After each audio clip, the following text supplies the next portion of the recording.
Residents and tourists who visit attractions on the North Coast will have to adjust to the government's recently announced July 21 reopening date for attractions, and already at least 2 along the North Coast have reopened their doors. Anthony Lugg reports.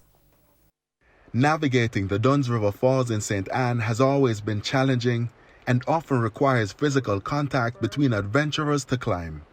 But with the new COVID-19 protocols, things will change. The managers have implemented strategies aimed at controlling patrons, and so, after months of being closed, the property reopened to guests on Tuesday. RAFAEL Walker is a senior falls guide at Duns River Falls. While we observe social distance to a certain extent, going up, we're interacting with the guests.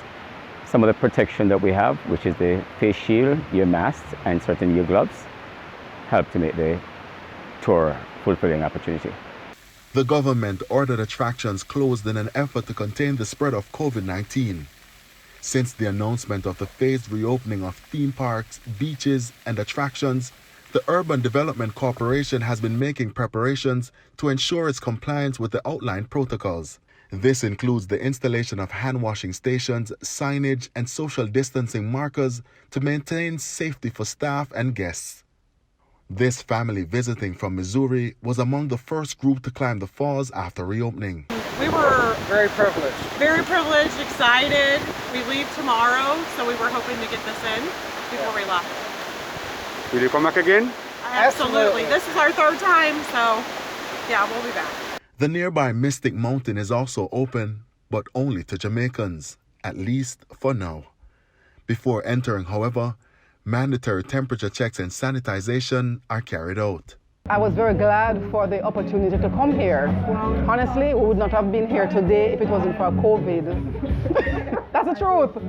So we took advantage of the special that they were having. And so my family and I came down, and it's an experience to live for, not die for. Mystic Mountain was one of the first attractions which closed its doors in light of COVID-19. Now that they've been given the green light, General Manager PEART wants Jamaicans to explore. So we literally will be opening the park to our local guests for maybe about the next 3 months. And that's the persons who we want to get in. Literally, we've been opening the park for the last maybe about a year to Jamaicans, to our local guests. Meanwhile, the Emancipation Weekend is fast approaching, and there's no doubt persons will be visiting.